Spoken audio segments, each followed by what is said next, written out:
232 000 affiches collées par des adhérents bénévoles. 10 millions de vues sur Internet pour des conférences qui apportent de vraies solutions. 10 ans, c'est aussi 5 km de routes peintes durant le Tour de France. Mais 10 ans, c'est aussi 200 000 emplois supprimés à cause des délocalisations. 3 000 usines fermées. 3 millions de chômeurs toutes catégories en plus. 1800 suicides d'agriculteurs. 900 milliards d'euros de dettes publiques en plus. 1 million de personnes qui basculent sous le seuil de pauvreté. 6 guerres auxquelles la France a participé. 10 ans, c'est aussi 190 propositions d'une autre Europe. C'est 7 millions d'euros de rémunération touchée par la Commission européenne. 20 milliards d'euros d'amendes infligées par la Cour de justice européenne. Et enfin 70 milliards d'euros de contributions à l'Union européenne. Le Frexit, c'est maintenant, pas dans 10 ans. Vous êtes prêts pour François Asselineau ?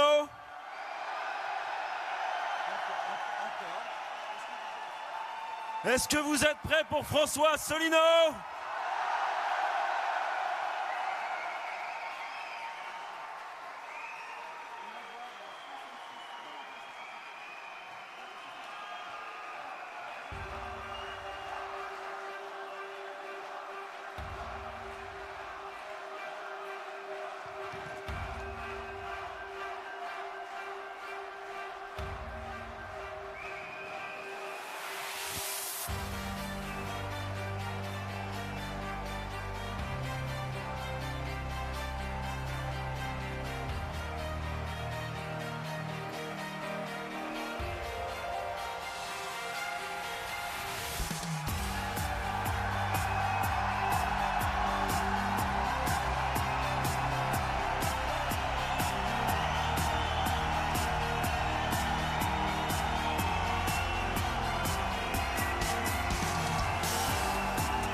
Merci.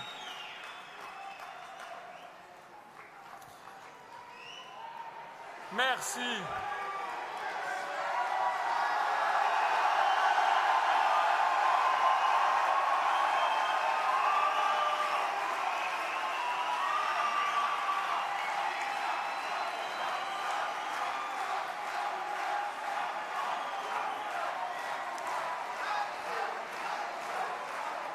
Merci, merci.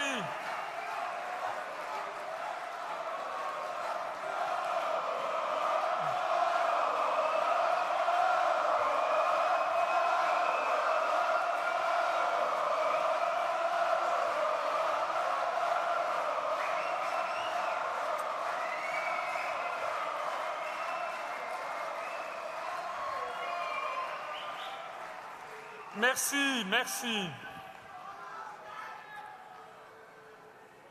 Merci.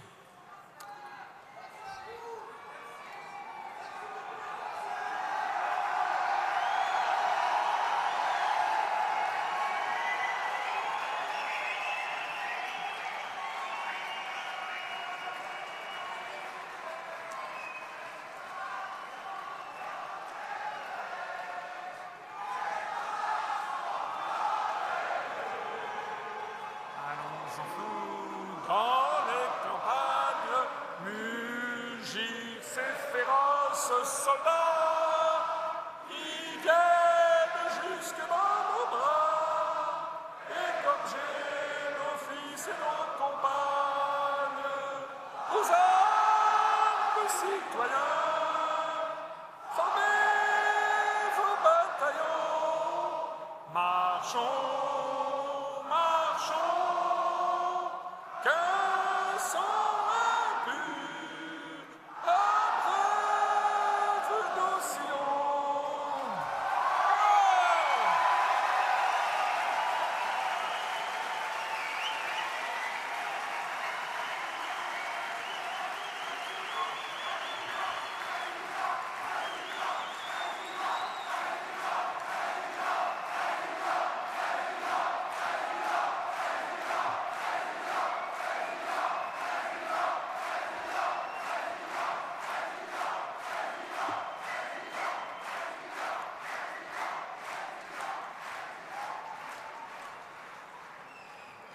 Merci.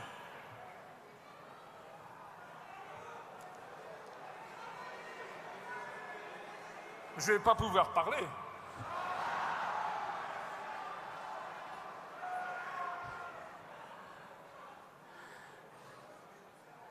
Bien. D'après ce que l'on m'a dit, vous êtes plus de 6500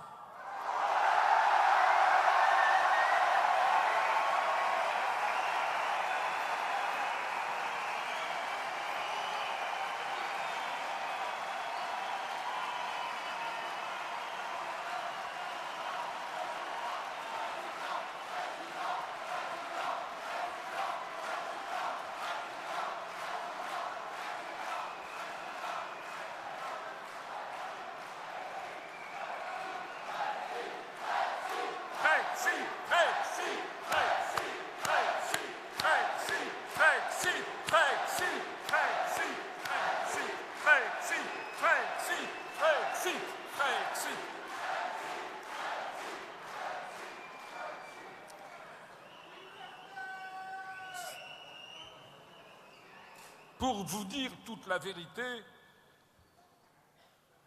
j'attendais un peu moins de monde.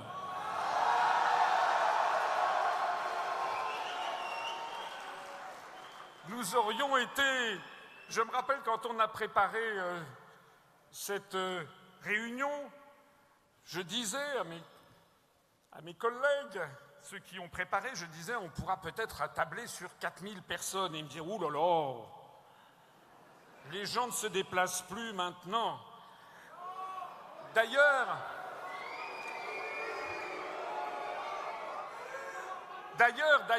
dans cette salle-là, ici même où nous sommes, au mois de janvier, je crois, il y avait eu la belle alliance du Parti socialiste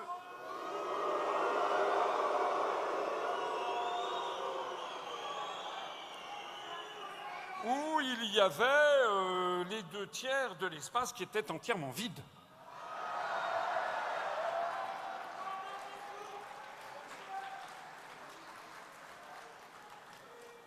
Et puis, quelques semaines après, il y a eu M. Fillon,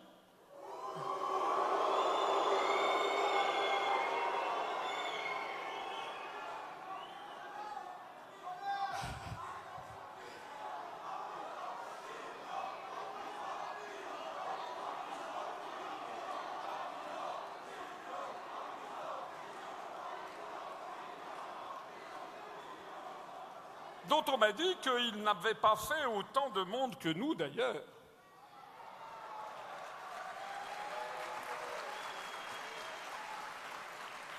Alors, tout d'abord un immense merci.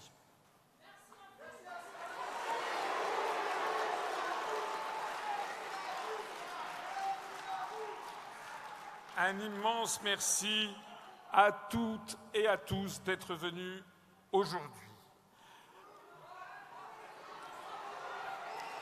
Un immense merci également à toutes celles et à tous ceux qui, parce qu'ils sont malades, qu'ils sont alités, ou qu'ils sont au travail, ou qu'ils habitent trop loin, ou qu'ils n'avaient pas suffisamment d'argent pour faire le déplacement, à toutes celles et à tous ceux qui nous regardent en ce moment, et à toutes celles et à tous ceux qui nous ont envoyé des messages d'encouragement en disant « Je ne peux malheureusement pas venir, mais je suis de tout cœur avec vous ».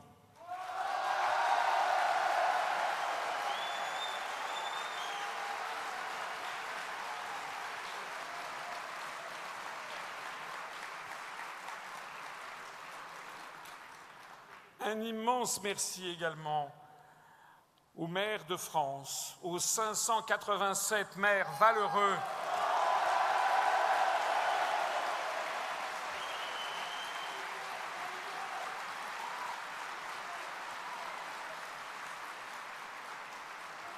qui ont bien voulu parrainer ma candidature à l'élection présidentielle, même et peut-être surtout à ceux qui, lorsqu'on les a rencontrés, ont dit « Mais Monsieur Asselineau, je n'en ai jamais entendu parler ». Merci à tous ces maires et à ceux d'entre eux d'ailleurs qui ont fait le déplacement et que je salue d'avoir fait le déplacement.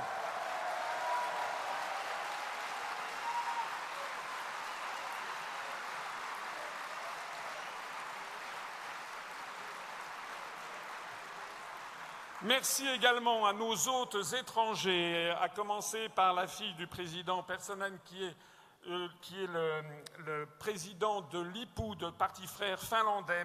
Merci à l'EPAM grec.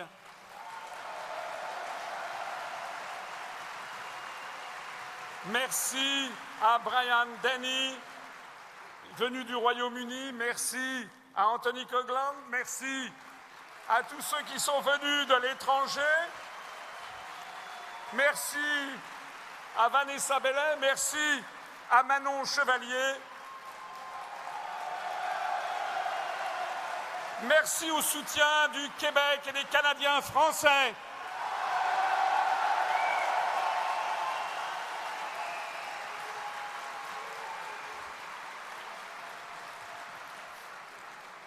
Le discours de Manon Chevalier était particulièrement émouvant puisqu'elle a fait allusion au célèbre discours de Charles de Gaulle depuis le balcon de l'Hôtel de Ville de Montréal le 24 juillet 1967, lorsqu'il avait lancé son mondialement célèbre « Vive le Québec libre ».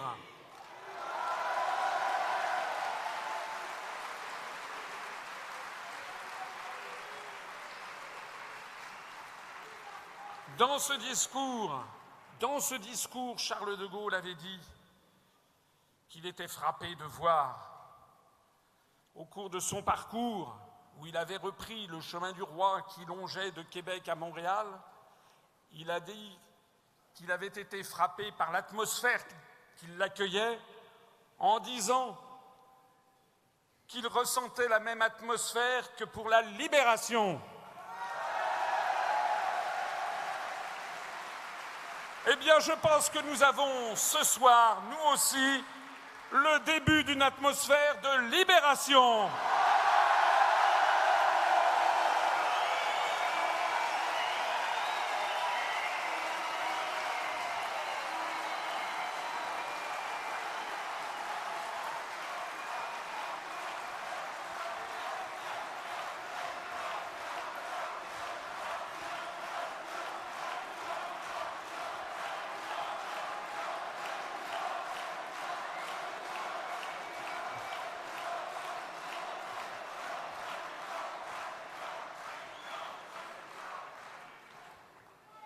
Et pour terminer sur cette histoire de 1967, dans le même discours, Charles de Gaulle avait dit « Un jour viendra, je n'en doute pas, où vous, Français du Canada, à votre tour, vous viendrez nous aider, nous, peuple du vieux pays de France, vous devrez nous aider à votre tour, ce tour est venu !»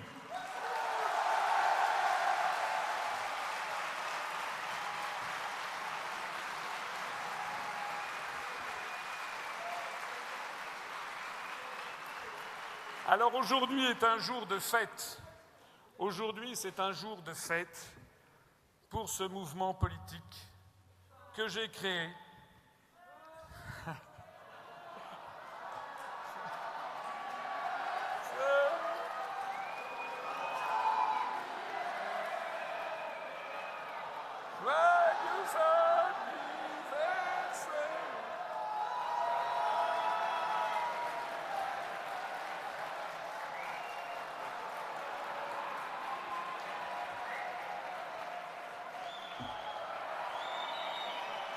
Je ne vais pas pouvoir parler.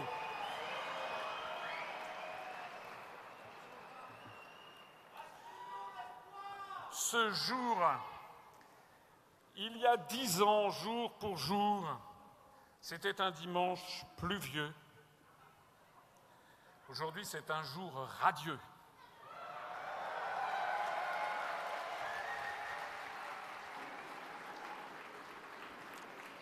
Il y a 10 ans, jour pour jour, dans le gymnase de la Porte Pouchet, dans le 17e arrondissement de Paris, j'avais lancé un mouvement politique où il y avait à peu près une quarantaine de personnes qui étaient venues, parmi lesquelles des amis qui étaient venus pour faire un petit peu masse, et puis quelques braves quand même. Pas beaucoup. Pas beaucoup. On avait dû avoir au total une quinzaine d'adhésions à la fin de la journée.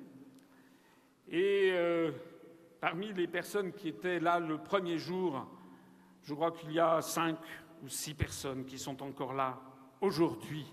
Et je voudrais les saluer.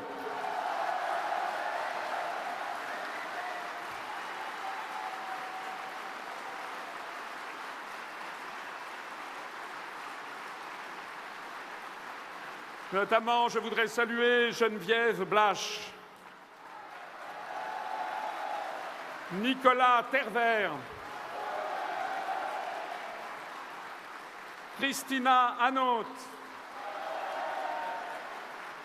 dont je sais qu'ils ont fait le déplacement, et également peut-être ceux qui ne l'ont pas fait, que j'oublie et que je remercie du fond du cœur parce que ça n'était pas évident d'être présent le 25 mars 2007, et pour lancer un parti politique nouveau.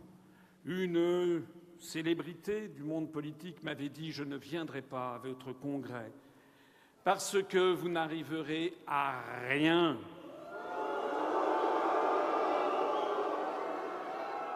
Parce que vous n'aurez ni les médias, elle n'avait pas tort,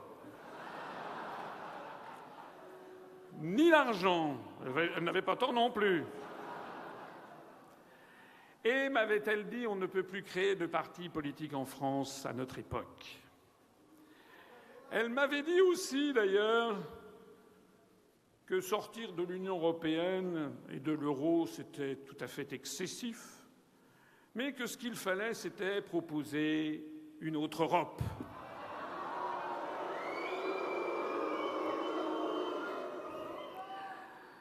Alors, 10 ans après, où en sommes-nous 10 ans après? Nous en sommes avec un mouvement en progression exponentielle depuis sa création il y a 10 ans. Ici, c'est le nombre, le pourcentage, le nombre d'adhérents en fin d'année à la fin de chacune de ces années.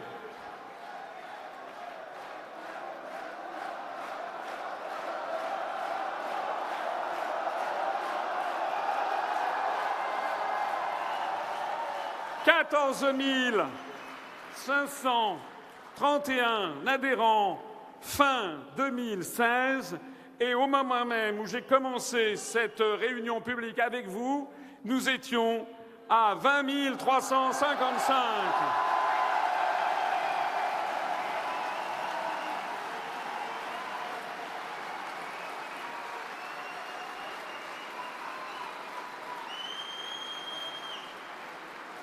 Eh oui, mes amis,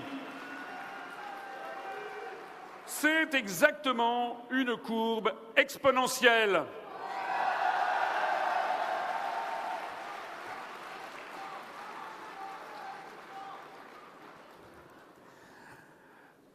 Quelques chiffres sur notre mouvement, sur votre mouvement.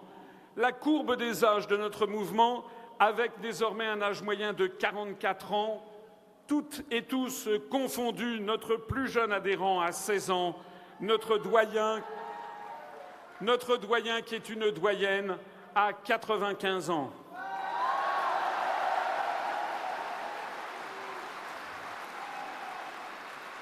Si nous comparons cette courbe des âges à la courbe des âges de la population française, sachant qu'on ne peut pas adhérer à l'UPR à moins de 16 ans, et pourtant on a parfois des demandes de 14 ou 15 ans qui veulent adhérer. Si nous comparons cette courbe à celle de la courbe de la population française, eh bien on découvre que l'UPR compte une large surreprésentation de jeunes adultes de 22 à 47 ans.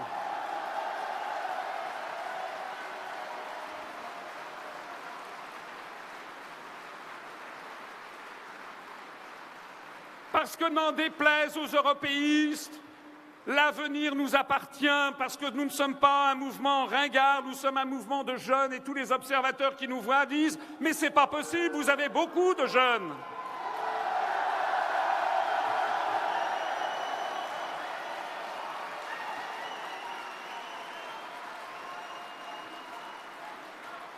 Le nombre d'hommes et de femmes n'est pas égal, malheureusement, mais il est en très forte croissance, puisqu'il y a encore, nous avons 77% d'adhérents et 23% d'adhérentes. Un petit effort, mesdames. Mais je tiens à préciser que dans les débuts de l'UPR, nous avons eu jusqu'à 92% d'hommes et que progressivement, plus le mouvement se développe, plus l'on se fait connaître, plus l'on connaît nos analyses, plus les gens découvrent que nous sommes un mouvement sensé, pondéré, serein, qui voit loin et qui voit juste. Et plus en plus de gens commencent à comprendre que notre combat, c'est d'abord le combat pour nos enfants.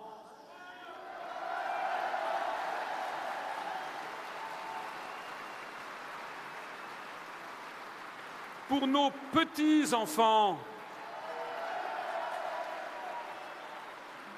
Et c'est la raison pour laquelle de plus en plus de femmes, nous étions avec 8% de femmes, puis 9, puis 10, puis 12, puis 14, puis 15, puis 18, puis 20, 22, 25, 23% maintenant. Nous sommes maintenant sur une voie de progressivement à peu près égalité des sexes, je pense. Ça témoigne de l'enracinement de notre mouvement politique dans la population française et ça témoigne aussi du fait que les femmes qui ont souvent de l'intuition et qui ont de l'intuition pour protéger leurs enfants commencent à comprendre que nous sommes la solution.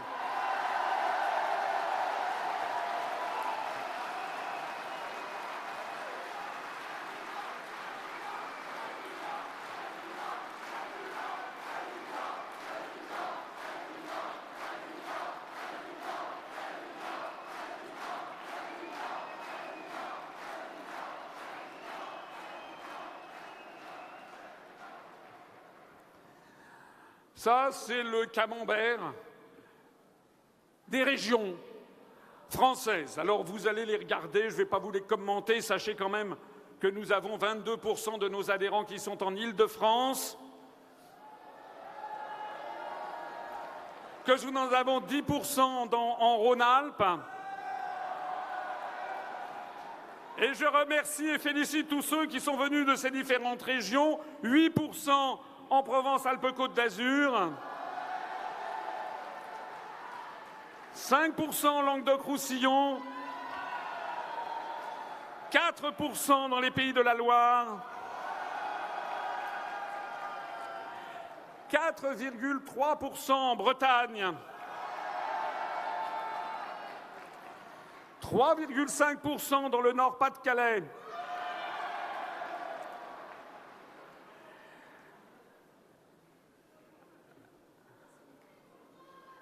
et les autres, vous regardez vous-même.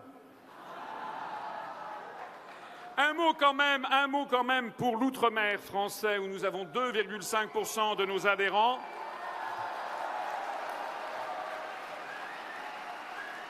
Et je salue, j'en profite pour saluer les quelques 240 adhérents que nous avons maintenant à l'île de la Réunion et où nous sommes retransmis en ce moment en direct, où ils nous suivent. Bonjour à vous, Français de l'île de la Réunion. Notre réunion sera également retransmise avec quelques heures de différé pour tenir compte du décalage horaire en Polynésie française et en Nouvelle-Calédonie. Et bien entendu dans les départements de la Caraïbe.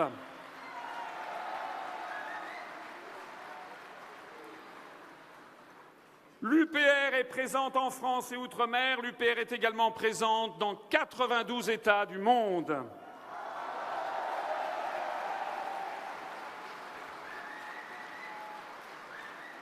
J'en profite pour remercier du fond du cœur tous les Français expatriés. Ils sont plus de 1250 Français expatriés dans les États qui sont ici mentionnés et qui nous sont fait parvenir, pour un certain nombre d'entre eux, les petites vidéos de soutien que vous avez dû voir pendant cette journée.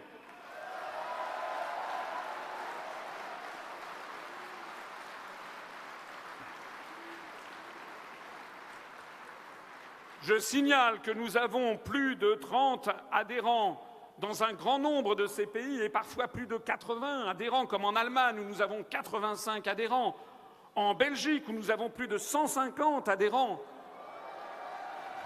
au Royaume-Uni où nous avons également plus de 100 adhérents, en Suisse où nous avons 130 adhérents, 25 adhérents en Thaïlande, 20 adhérents au Japon,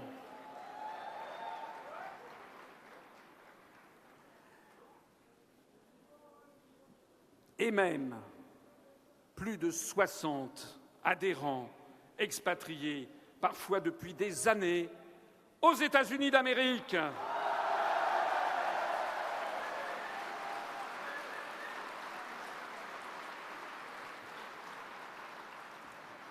Alors,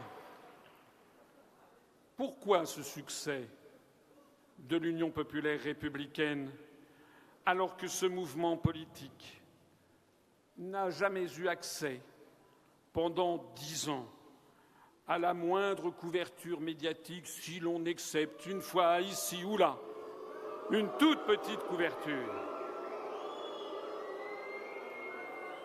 Eh bien, parce que l'UPR s'adresse toujours à l'intelligence des citoyens.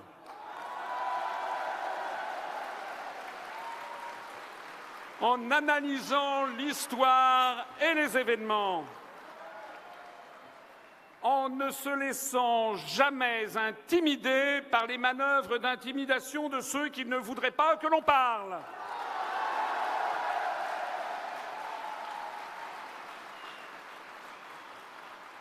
En citant toujours nos sources qui sont toujours situées aux meilleurs endroits, venant des plus grands responsables. Vous avez vu d'ailleurs ce qui se passe dans les médias où, sur TF1, ils ont dû se donner le mot en disant que j'étais complotiste.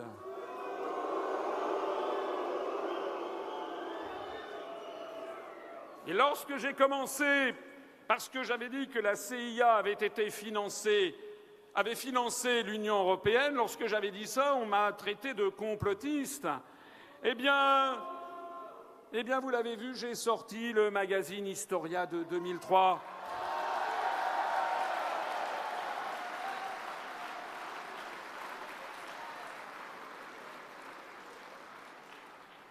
Il fallait voir la tête de M. Boulot. Et lorsque sur un autre média, on m'a dit, ou un autre journal a dit « Vous êtes complotiste, vous vous rendez compte, vous avez dit que le Dalai Lama avait été financé par la CIA ?» Il fallait voir la tête lorsque j'ai sorti l'article de Libération de 1998 qui disait que le Dalai Lama avait été financé par la CIA.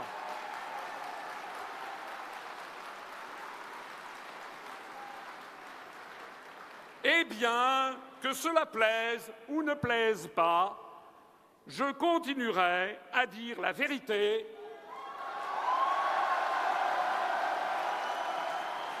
à refuser toute intimidation et à appeler un chat un chat.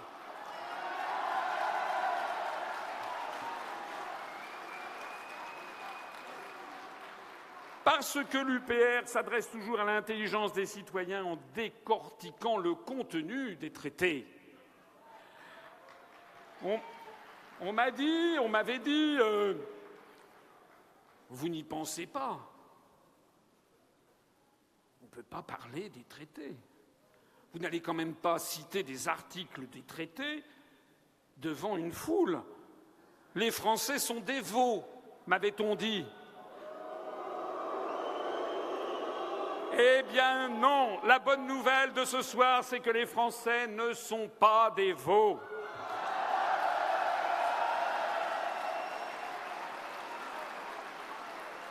La bonne nouvelle de ce soir, c'est que les Français sont un grand peuple, l'un des peuples les plus politiques du monde.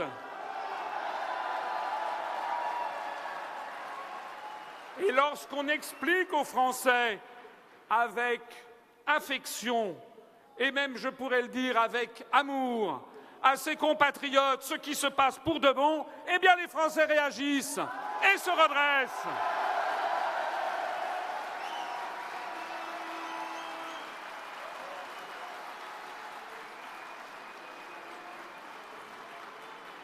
Parce que l'UPR s'adresse toujours à l'intelligence des citoyens en expliquant pourquoi la situation est comme elle est, pourquoi quand vous votez à droite ou à gauche, vous avez toujours la même politique, pourquoi cela ne change pas.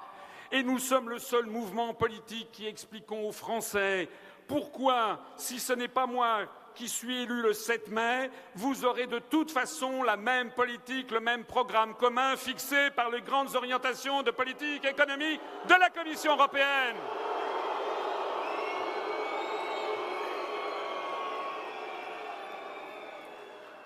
Mais rassurez-vous, je compte bien être élu le 7 mai prochain.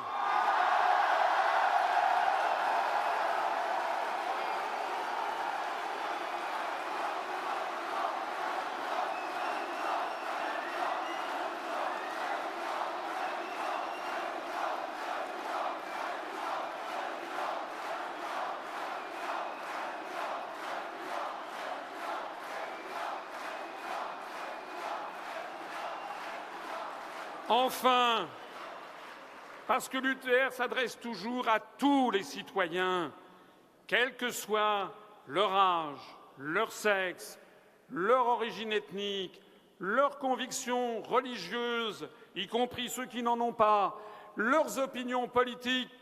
Ce mouvement s'adresse à tout le monde, à toutes et à tous d'entre vous, parce que nous sommes tous Français.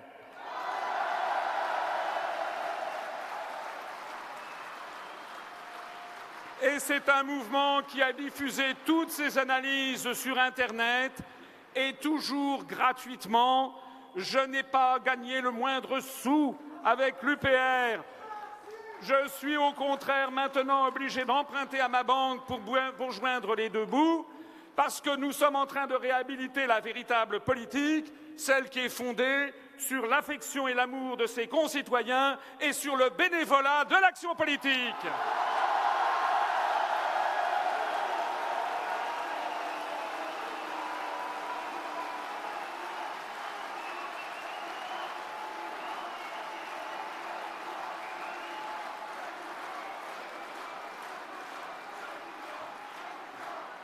C'est la raison pour laquelle nous faisons un triomphe sur Internet où le site upr.fr est désormais le site solidement ancré à la première place de tous les sites de tous les partis politiques français. C'est la raison pour laquelle nous venons de dépasser hier les 10 millions de vues sur notre seule chaîne YouTube officielle. Avec 36 159 abonnés et 10 36 846 vues. Je vais vous faire une confidence.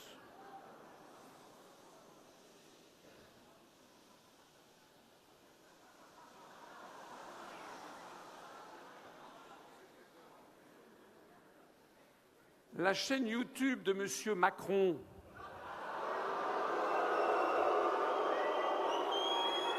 de M. Macron fait 1 025 000 vues et 11 000 abonnés.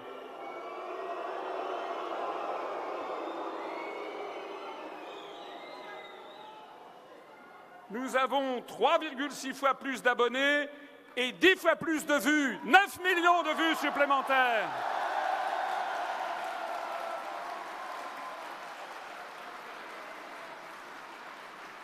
Alors, quand je lis le dernier sondage publié avant-hier par Paris Match, qui donne 26% des voix à M. Macron et 0,0% à Asselineau, eh bien je rigole.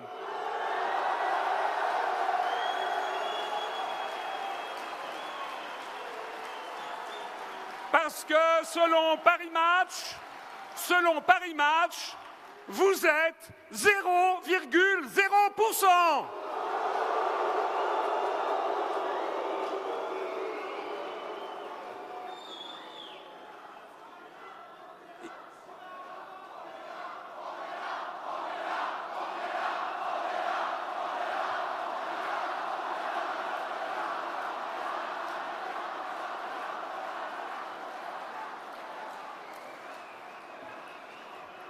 Il y en a qui vont avoir des surprises le soir du premier tour.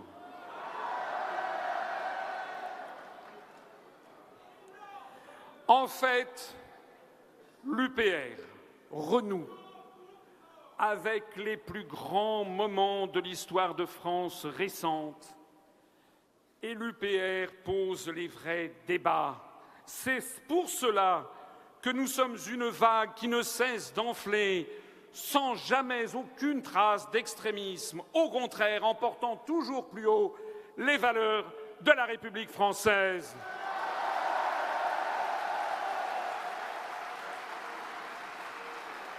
Et je vous demande ici un peu de silence, parce que je voudrais que nous réécoutions ensemble et qu'on lui rende un hommage marqué à quelqu'un qui, voici un quart de siècle, depuis la tribune de l'Assemblée nationale, avait déjà tout compris sur le désastre national dans lequel nous allions nous enfoncer, c'est-à-dire, j'ai nommé le regretté Philippe Séguin.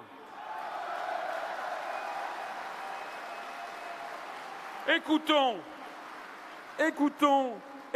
ce que disait Philippe Séguin dans son débat au début de la question préjudicielle, la question de constitutionnalité. Voilà comment il a commencé son discours célèbre à l'Assemblée nationale en 1992.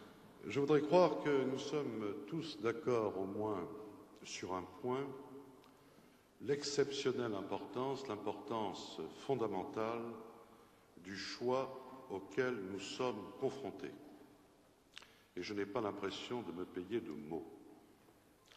C'est en tout cas avec gravité que je viens inviter cette Assemblée à opposer l'irrecevabilité au projet de loi constitutionnelle qui lui est soumis, projet que le gouvernement nous présente comme préalable à la ratification des accords de Maastricht, négociés le 10 décembre 1991 par les chefs d'État et de gouvernement des pays membres des communautés européennes et signé le 7 février dernier.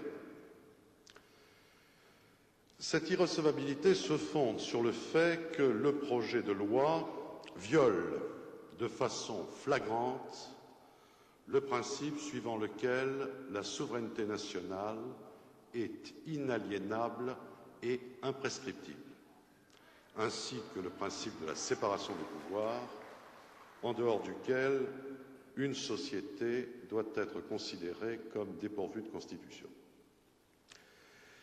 Il existe en effet, au-dessus même de la charte constitutionnelle, des droits naturels, inaliénables et sacrés, à savoir pour nous les droits de l'homme et du citoyen tels qu'ils ont été définis par la Déclaration de 1789. Et quand l'article 3 de la Constitution du 4 octobre 1958 rappelle que la souveraineté nationale appartient au peuple, il ne fait que reconnaître le pacte originel qui est depuis plus de 200 ans le fondement de notre État de droit. Nulle assemblée ne saurait donc accepter de violer délibérément ce pacte fondamental. La question de la séparation des pouvoirs se pose dans les mêmes termes. Aucune assemblée n'a compétence pour se dessaisir de son pouvoir législatif par une loi d'habilitation générale dépourvue de toute condition précise quant à sa durée et à sa finalité. A fortiori, aucune assemblée ne peut déléguer un pouvoir qu'elle n'exerce qu'au nom du peuple.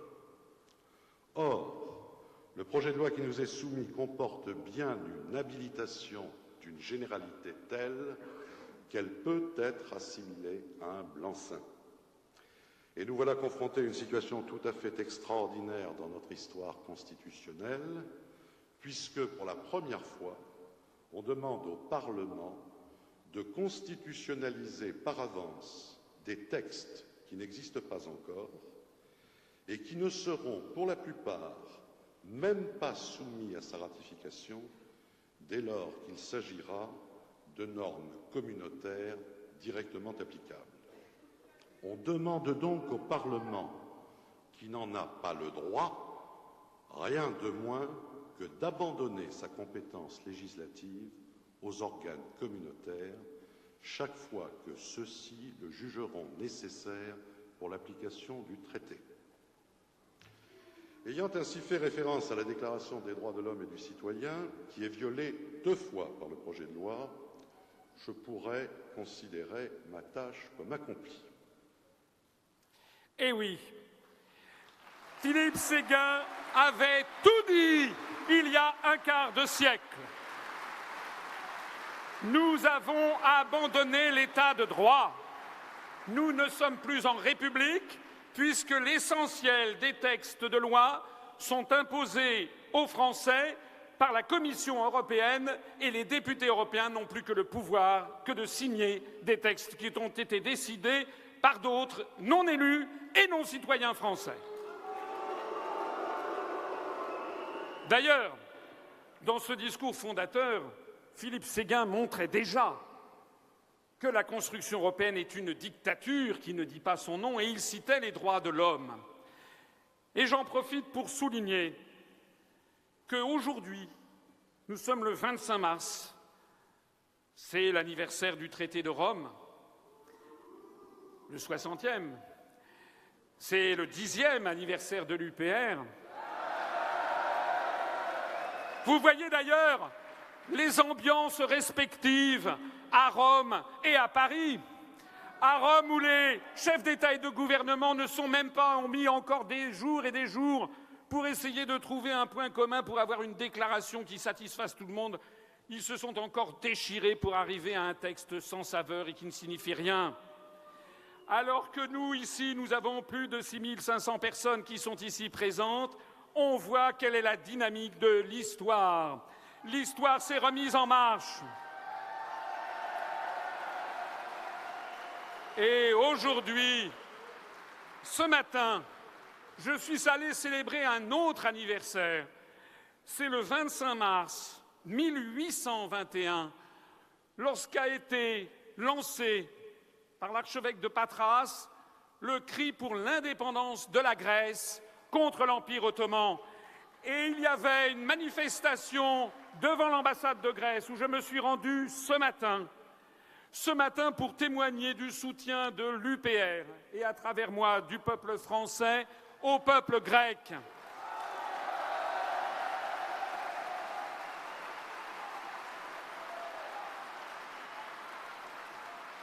Parce que la Grèce est dans un état de plus en plus épouvantable. Ce n'est pas moi qui le dis, c'est le rapport de M. Juan Pablo Bohoslavski, expert indépendant auprès de l'ONU, qui a publié un rapport le 29 février 2016 sur les effets de la dette étrangère et des autres obligations financières sur la situation des droits de l'homme en Grèce, et particulièrement des droits économiques, sociaux et culturels.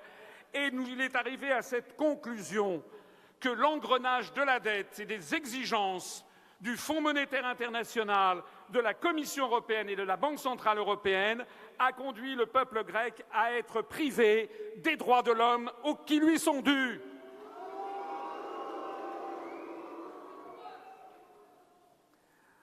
Alors notre mouvement est un mouvement en très forte croissance.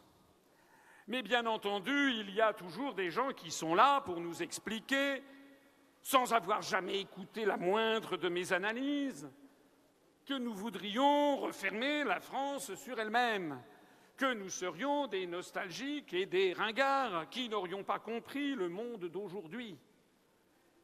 J'ai expliqué l'autre jour sur Europe 1, puisque depuis que je suis candidat à l'élection présidentielle, et j'en rends grâce tous les jours à nos 587 maires valeureux,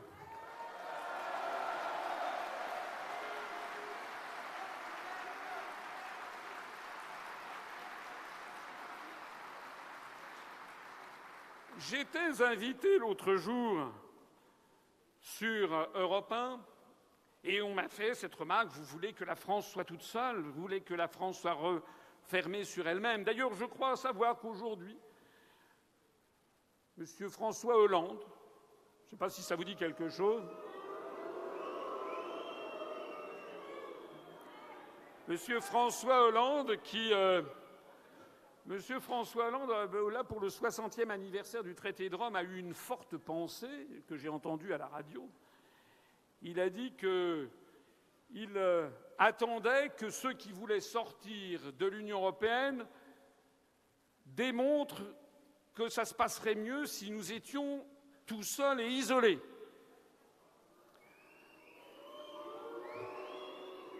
Moi, je ne demande qu'une chose, c'est de pouvoir le démontrer, mais encore faudrait-il que l'on me donne un petit peu plus que 8 minutes à la télévision ou à la radio pour me poser toujours les mêmes questions, soit dit en passant. En attendant, c'est d'ailleurs assez cocasse de la part de M. Hollande qui, quelques jours auparavant, s'était rencontré avec Mme Merkel pour expliquer qu'il allait faire une Europe à 2 vitesses en larguant un certain nombre de pays de l'Est qui, d'ailleurs, ont vivement protesté aujourd'hui. Donc il faudrait qu'il nous explique, si plus on aime, mieux c'est, pourquoi est-ce qu'il voulait chasser des pays de l'Union européenne, ou du moins du 1er siècle. Mais enfin, peu importe. L'autre jour, j'étais sur Europe 1, on me dit « Alors, vous voulez isoler la France ?» J'ai dit « Mais pourquoi voulez-vous isoler la France ?» Ils me disent « La France est beaucoup trop petite pour rester toute seule. » Alors je dis « Mais la Suisse, elle n'est pas dans l'Union européenne, elle n'est pas dans l'euro, elle n'est pas dans l'OTAN, elle se porte très bien, merci pour elle. » Alors on m'a répondu On m'a répondu, mais vous n'allez pas comparer la France à la Suisse. Et pourquoi donc? Parce que la Suisse est beaucoup trop petite. Ils finissent par se prendre les pieds dans leurs propres contradictions. Alors j'ai quand même réussi à glisser un mot. J'ai dit, écoutez, d'après mes pointages, il y a 6686 traités, bilatéraux ou multilatéraux, qui lient la France au reste du monde, dont d'ailleurs 343, je crois, avec l'Allemagne, quelques 280 avec le Royaume-Uni, à peu près autant avec l'Italie, à peu près autant avec l'Espagne, et donc je faisais valoir que ce que je voulais, ça n'était pas faire sortir la France ni de l'ONU, ni du Fonds monétaire international, ni de l'UNESCO, ni de la Banque mondiale, ni de l'Agence internationale pour l'énergie atomique, ni d'Interpol, ni du traité sur le droit de la mer, ni du traité sur l'espace extra-atmosphérique, ni du traité de l'Antarctique, ni de l'Organisation mondiale du commerce, ni de l'Organisation mondiale de la santé. Attendez, j'en ai jusqu'à minuit, si je continue comme ça. Et alors, c'était la première fois qu'ils entendaient quelqu'un leur répondre. Et j'ai dit, la seule chose que je veux, c'est que sur les 6686 traités qui nous lient au reste du monde, que l'on en dénonce 3. Le traité sur l'Union européenne le tue, le traité sur le fonctionnement de l'Union européenne le téfoue, et le traité de l'Atlantique Nord. 3 traités sur 6686.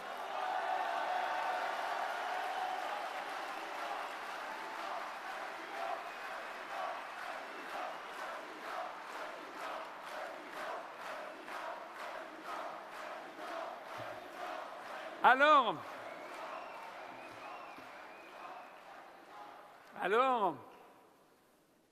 ils ont changé de sujet. Mais le lendemain, il y a eu une rubrique d'une journaliste qui m'a un peu laissé sans voix, puisqu'en fait, elle avait téléphoné entre-temps au Quai d'Orsay.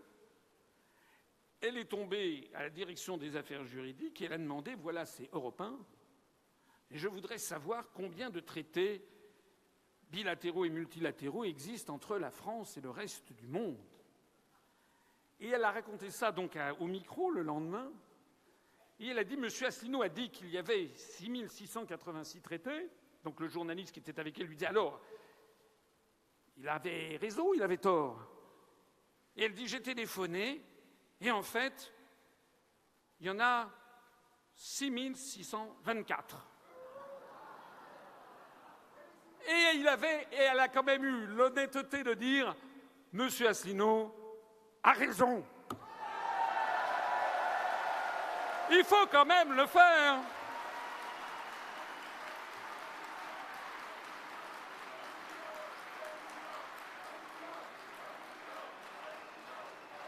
Ce que nous voulons, c'est évidemment pas de couper la France du reste du monde. Moi, qui ai, parmi mes hobbies, mes violons d'Ingres, mes passions, l'idée de voyager à travers le monde. J'adore voyager, j'adore connaître les civilisations étrangères. Je suis allé dans 85 pays du monde. Est-ce que vous m'imaginez, moi, en train de vouloir transformer la France en Corée du Nord?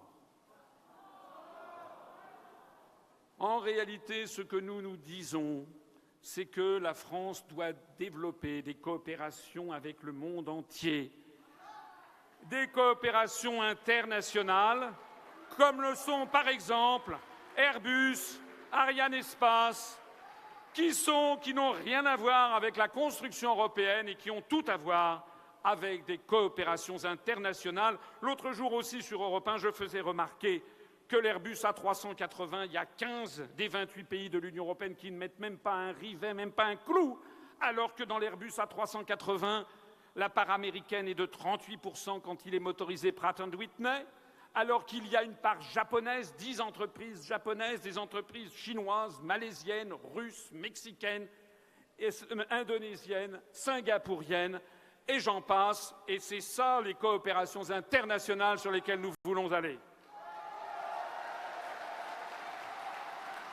Parce que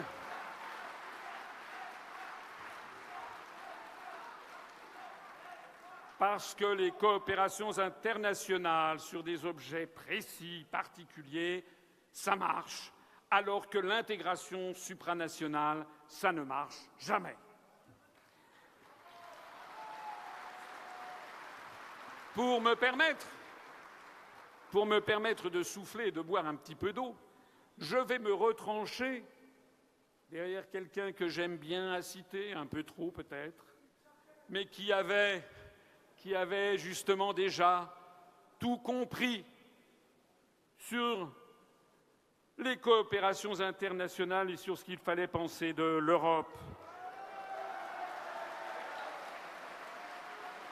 Je pense à Charles de Gaulle pendant la campagne pour l'élection présidentielle de 1965, la première campagne au suffrage universel, et Michel Droit, le journaliste qui l'interroge, lui demande « Mais quand même, est-ce que vous n'allez pas refermer la France sur elle-même?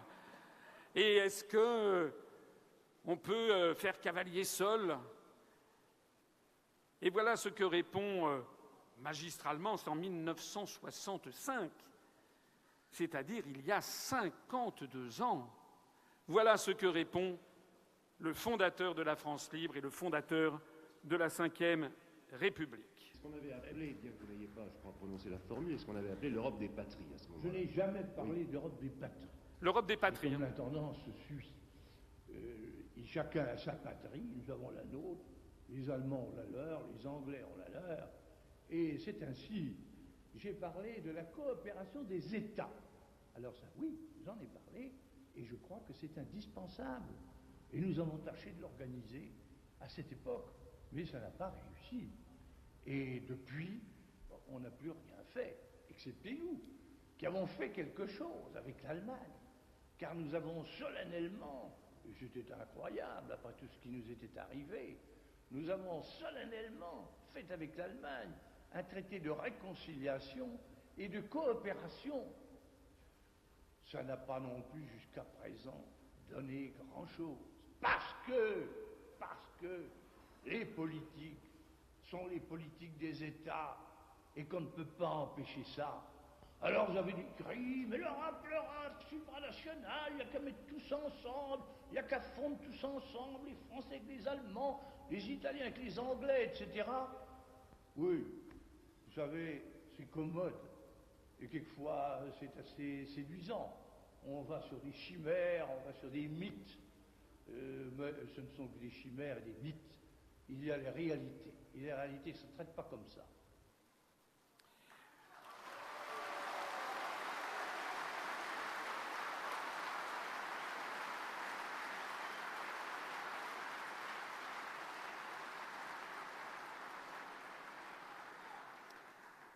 Alors, quand on ne sait plus nous attaquer sur cet aspect-là des choses, et quand effectivement la situation économique, sociale, diplomatique, militaire, culturelle, dans le domaine de la recherche, de l'éducation, en matière d'agriculture ou d'industrie, en matière de santé, quand dans tous les domaines en fait de l'activité humaine et de l'activité de l'État, la situation tourne au désastre, effectivement, les contradicteurs préfèrent ne pas parler du fond, mais préfèrent trouver des attaques. Alors comme celle-ci ne marche pas, il y a une autre attaque. Une autre attaque, c'est que je serais anti-américain. Je l'ai dit tout à l'heure, nous avons plus de 60 adhérents aux États-Unis d'Amérique. Ce qui me rassure, c'est que, en 1965, pendant la campagne pour l'élection présidentielle au suffrage universel, la première, eh bien, Charles de Gaulle était lui-même taxé d'être anti-américain. Et d'ailleurs, Michel Droit va lui poser la question « Êtes-vous anti-américain ?» Et vous allez voir ce que répond le fondateur de la Ve République, qui dit que sous la Seconde Guerre mondiale, on l'avait également traité d'anti-britannique, puis d'anti-américain. Et vous allez voir comment, habilement, il répond. C'était il y a 52 ans. Tendez un petit peu l'oreille parce que l'enregistrement n'est pas excellent, mais franchement, ça vaut la peine d'écouter. ce que dit Charles de Gaulle. Je voudrais vous poser la question suivante. On dit aussi très fréquemment que vous êtes anti-américain. Vous avez une fois parlé d'hégémonie américaine. Les Américains ont mal pris cela, ils ont considéré que c'était péjoratif, et même beaucoup de Français considèrent que c'est péjoratif.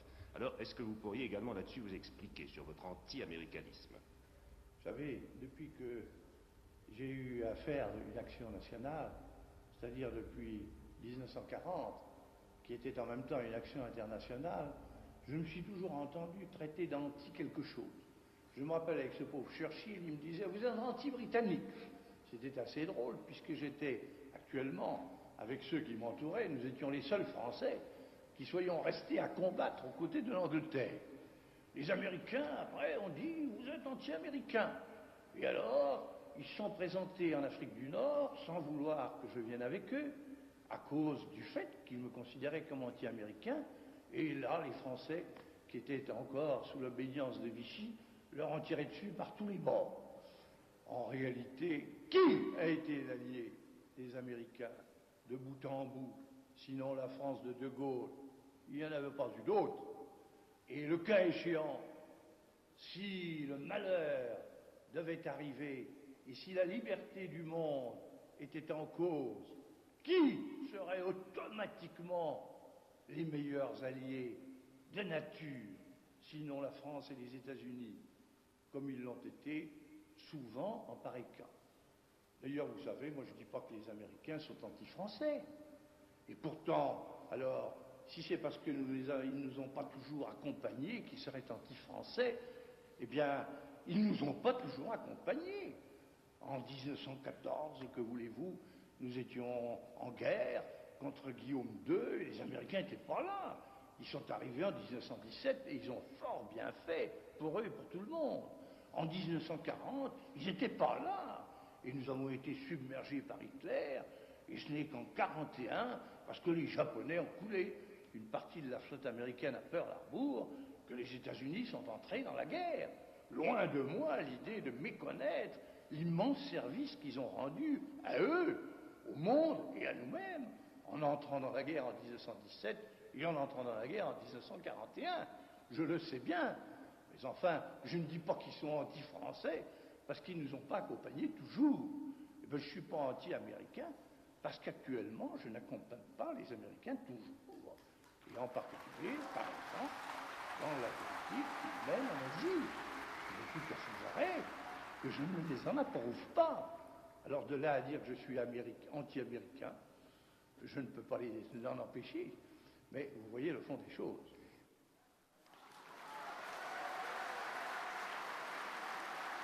Il est, comme l'avait dit De Gaulle, à cette époque, il est curieux de voir que tous ceux qui traitent d'anti-américains, toute personne qui en France veut faire respecter la souveraineté et l'indépendance nationale, il est curieux que l'on nous traite d'anti-américains, mais que jamais ces mêmes personnes ne s'inquiètent de savoir si les Américains ne seraient pas de temps en temps anti-français.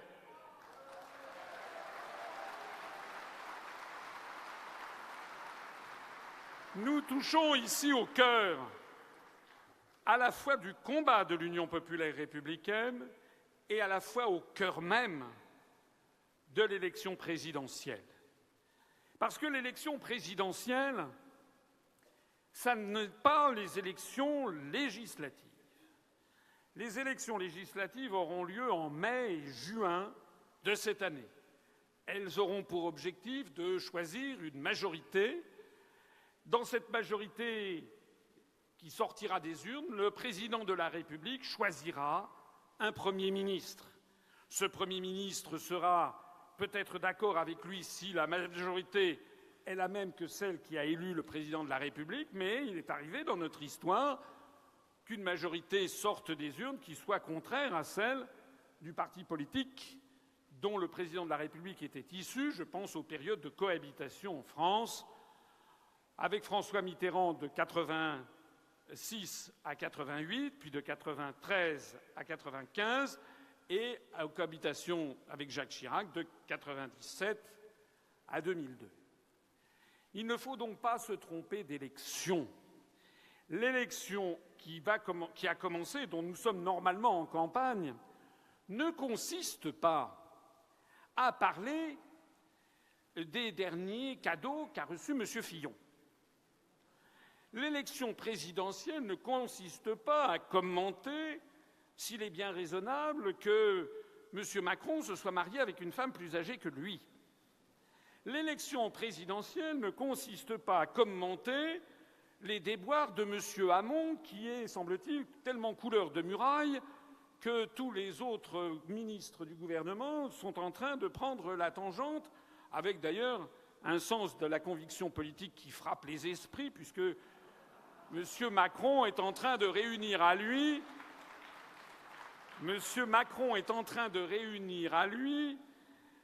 des gens qui sont tout à fait sur la même longueur d'onde politique, comme par exemple M. Alain Madelin et Robert Hue.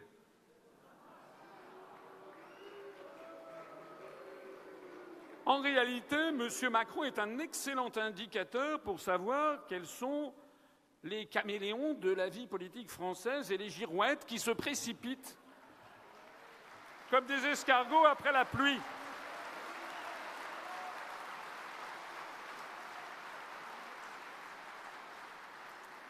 Mais nous sommes des gens sérieux. Nous savons que l'élection présidentielle est la clé de voûte des institutions. Nous savons que c'est au moment de l'élection présidentielle qu'il doit y avoir les débats les plus approfondis sur l'avenir du pays. Et notamment, nous savons quels sont les pouvoirs du président de la République définis par l'article 5 de notre Constitution qui précise, premièrement, que le président de la République veille au respect de la Constitution. C'est ce que je fais en citant et en expliquant la Constitution.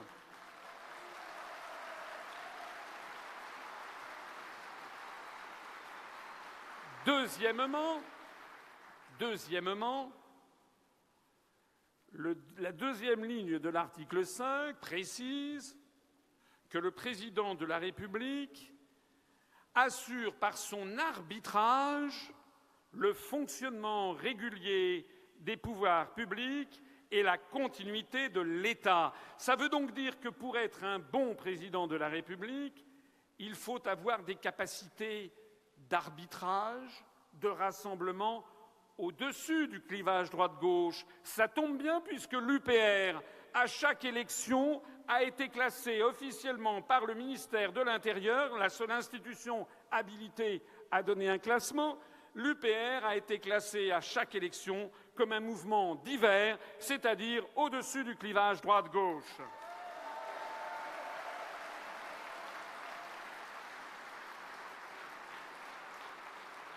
De vous à moi, vous imaginez vraiment Madame Le Pen pouvoir exercer des fonctions d'arbitrage? Vous imaginez vraiment Monsieur Mélenchon pouvoir exercer des fonctions d'arbitrage au-dessus du clivage droite-gauche? Vous imaginez vraiment Monsieur Poutou ou Madame Arthaud pouvoir exercer des fonctions d'arbitrage au-dessus du clivage droite-gauche? Soyons sérieux. Et puis la troisième phrase de l'article 5 précise, et c'est peut-être la phrase la plus importante de notre Constitution. En tout cas, c'est certainement la plus importante concernant les pouvoirs du président de la République. Article 5, le président de la République est le garant de l'indépendance nationale, de l'intégrité du territoire et du respect des traités.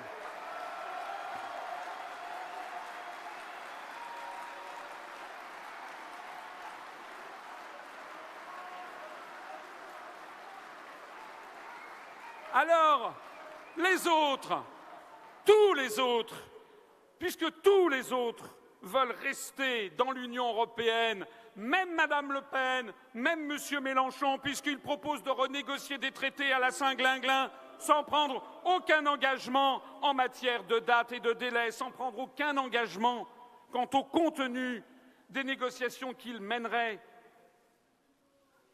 qu'est-ce qu'il y aurait au bout du compte?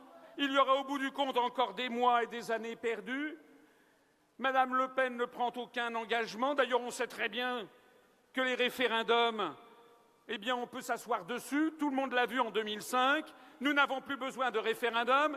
Nous avons simplement un candidat qui vous propose de sortir, d'utiliser le Frexit dès son installation.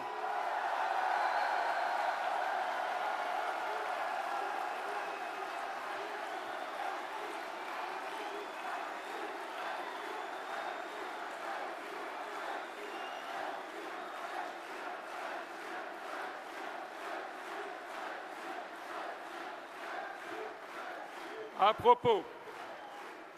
propos, il y a des journalistes qui régulièrement me posent la même question en me disant « Mais alors, si vous êtes élu, qu'est-ce que vous allez faire ?» Alors j'ai dit ben, « Si je suis élu, je vais m'installer dans mon fauteuil à l'Élysée.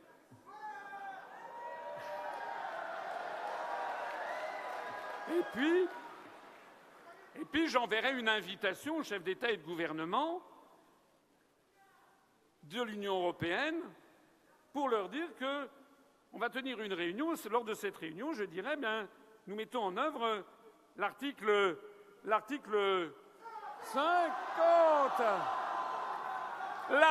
50 du traité de l'Union européenne, exactement ce que vont faire nos amis britanniques dans 4 jours, le 29 mars.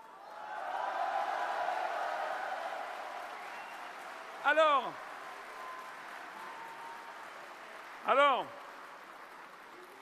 il y a beaucoup de journalistes qui me regardent avec des yeux ronds et qui me disent « Ah bon, mais alors, vous n'allez pas faire de référendum ?»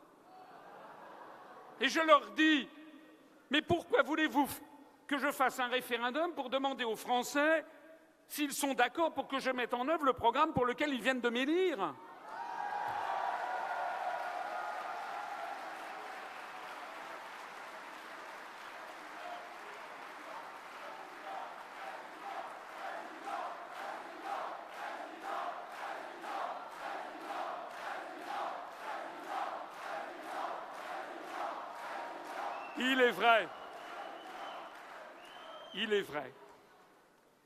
Il est vrai que les Français ont perdu l'habitude de voir un président de la République élu mettre en œuvre le programme pour lequel ils l'ont élu.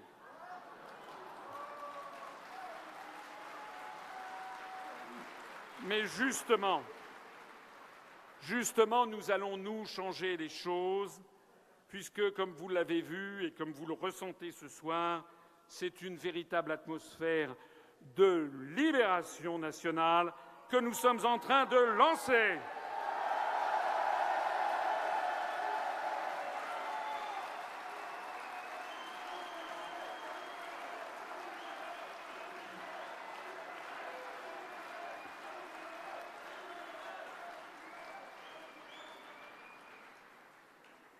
Je voudrais rappeler que le président de la République est donc le garant de l'indépendance nationale. Et moi, je ne me demande, encore une fois, ce que vont faire les autres candidats. Moi, vous le savez, je prends l'engagement solennel devant vous que dès que j'aurai pris mes fonctions, j'engagerai l'article 50 du traité de l'Union européenne pour faire sortir la France de l'Union européenne. J'engagerai l'article 50. L'article 50.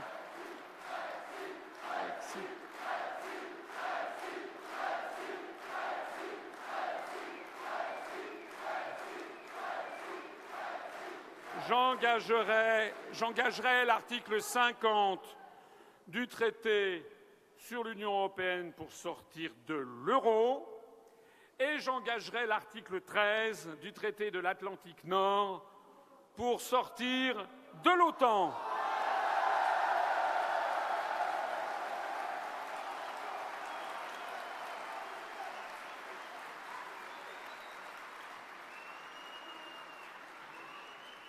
Le pouvoir du président de la République est, comme l'avait dit De Gaulle, le fondateur de la République, il doit être l'homme de l'essentiel, c'est-à-dire celui qui doit et qui est responsable aux yeux de l'histoire, aux yeux de ses contemporains, aux yeux de ses successeurs, qui est responsable de la Maison France pendant la durée de son mandat. Et les articles 14 et 15 font du président de la République le chef de la diplomatie, article 14, donc le chef de ce que la France veut faire avec le reste du monde.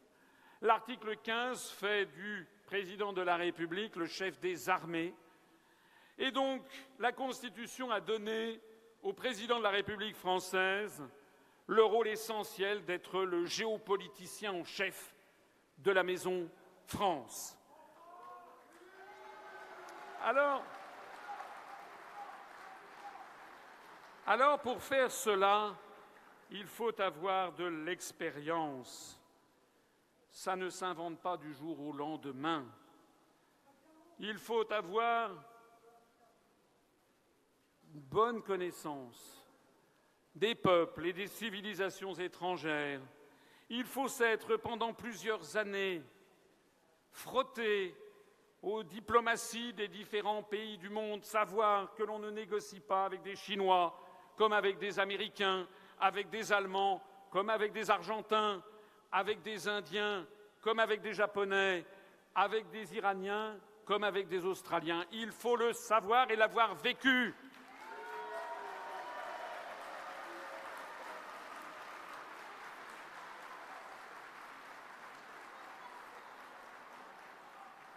Il ne suffit pas d'avoir été adoubé par Jacques Attali sur TF1 pour le savoir.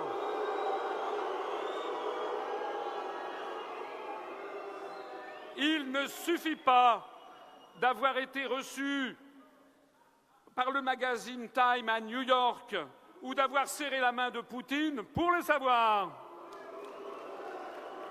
Il faut avoir de l'expérience et de la carrure. Et puis, il faut avoir la volonté de tirer son pays vers le haut. Il faut avoir une certaine...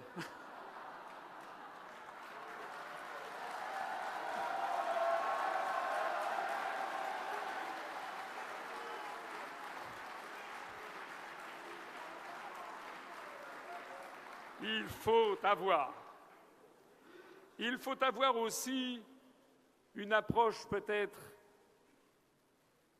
un peu philosophique, une approche sur une loi de l'histoire, sur une science de l'histoire, savoir où l'on veut mener le pays, quelle est la vision du monde que nous avons du monde et de la France. Que disent les autres candidats, par exemple, sur la façon dont ils voient le rôle de la France à horizon de 10 ans, de 20 ans ou de 50 ans? Ils n'ont aucune vision. Ils concourent pour un poste de Premier ministre ou plutôt de chef de cabinet du Premier ministre. Ils parlent constamment sur les débats à la télévision de la recette de la choucroute garnie. Nous devons avoir une vision pour la France. Et à ce propos, je voudrais insister sur le rôle même de l'UPR, c'est d'avoir un objectif. L'objectif est de préparer pour nos successeurs le 3e millénaire. Alors je voudrais dire ici que tous les gens qui passent leur temps à nous critiquer, à nous peindre, je le disais tout à l'heure dans une conférence de presse, je dis mais moi je suis sidéré par l'agressivité spontanée d'un grand nombre de médias, dont il faut avouer que plus ils me connaissent, plus elle a quand même tendance à baisser d'ailleurs. Mais pourquoi tant de haine? Pourquoi vouloir nous dépeindre avec tant de noirceur parce que nous voulons sortir de l'Union européenne? Pourquoi nous dépeindre dans ces conditions alors qu'en définitive, je pense que nous sommes le fer de lance de la meilleure position qui soit en matière politique, qui est de préparer le XXIe siècle. Vous allez me permettre de faire une citation ici, un peu longue, qui est très inhabituelle dans un meeting politique. Mais vous le savez, l'UPR ne ressemble à rien d'autre. Et l'UPR fait réfléchir tout le monde.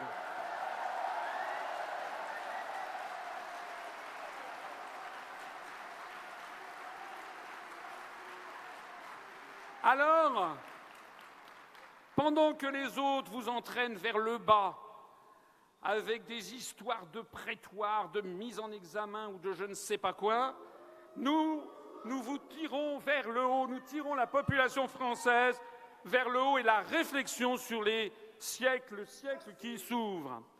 Je voudrais faire une citation ici, en citant le fait que si le UPR connaît une croissance irrésistible, c'est parce que c'est le seul mouvement politique à expliquer la formidable erreur historique du principe même d'une construction politique continentale. Nous sommes le seul mouvement politique à dire que c'est une construction qui est viciée dès l'origine.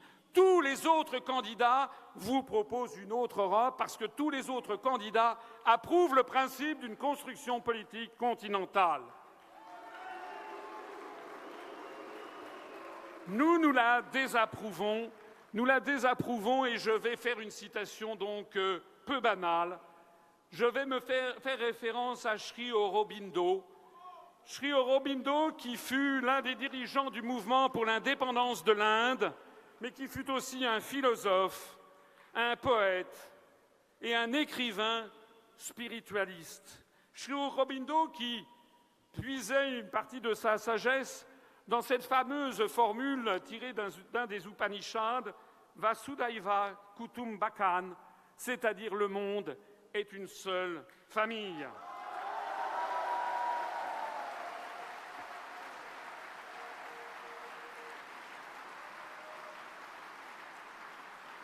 Pourquoi je cite Sri Aurobindo?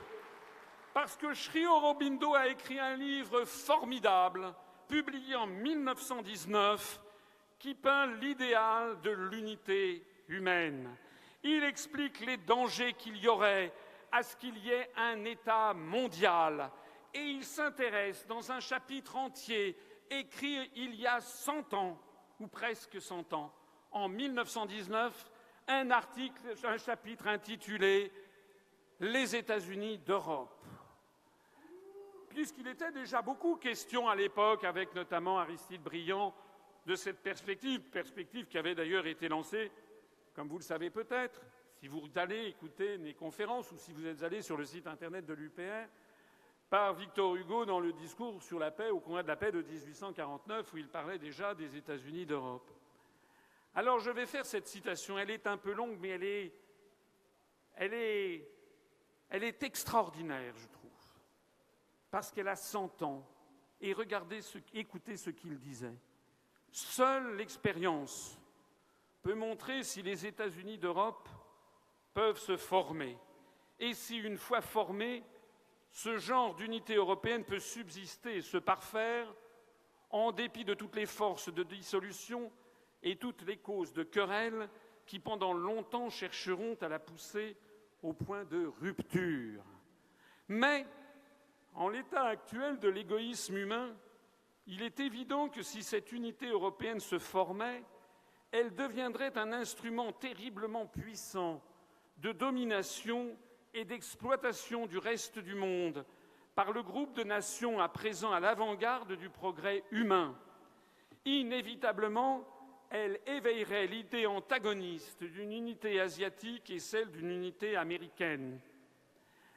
Or, même si le remplacement des petites unités nationales actuelles par des groupements continentaux marque un certain progrès vers l'union finale de toute l'humanité, leur formation, cependant, entraînerait des cataclysmes d'un genre et d'une étendue qui éclipseraient la dernière catastrophe, celle de la Première Guerre mondiale, et pourrait bien réduire à néant les espoirs de l'humanité au lieu de rapprocher leur accomplissement.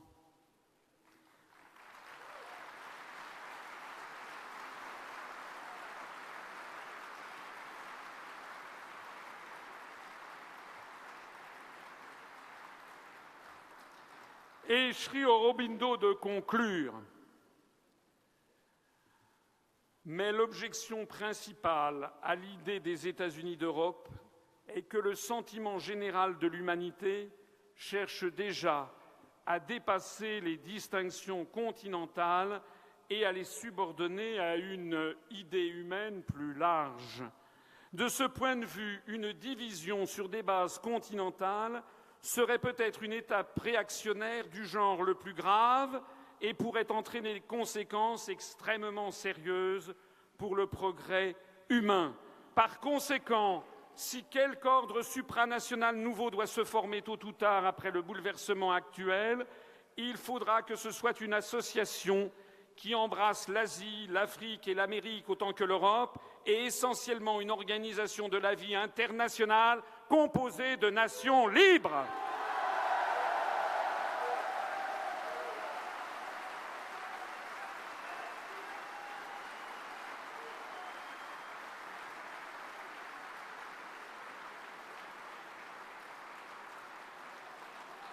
Parce que je ne veux pas de nationalisme français, je suis un patriote, et comme le disait Charles de Gaulle, c'est normal d'être patriote, c'est aimer sa patrie, le pays de ses pères, c'est comme aimer ses parents.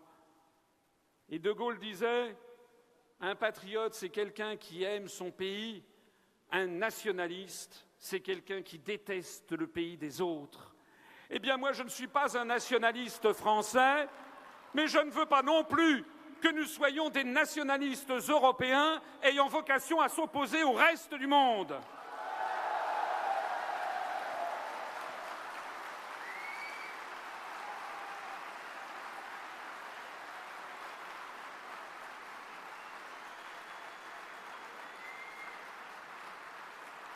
Il n'y a pas de sujet plus important et plus grave que celui-ci, puisqu'il touche directement à l'avenir même de la France, à l'avenir de nos enfants, à la façon dont nous concevons l'existence sur Terre. Je suis non seulement le seul candidat du Frexit, mais je suis également le seul à dénoncer dans la construction européenne un apartheid planétaire qui ne dit pas son nom.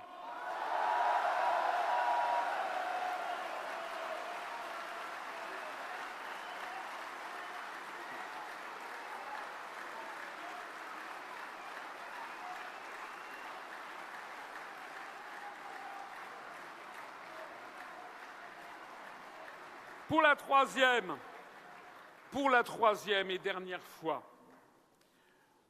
on va redonner la parole à Charles de Gaulle, toujours pendant l'élection présidentielle. On voit d'ailleurs au passage à quel point les campagnes présidentielles en 1965 avaient une autre tenue que les campagnes actuelles, à quel point le chef de l'État entrait dans le vif du sujet, à quel point il parlait aux Français comme un des gens intelligents, ayant quelque chose entre les deux oreilles.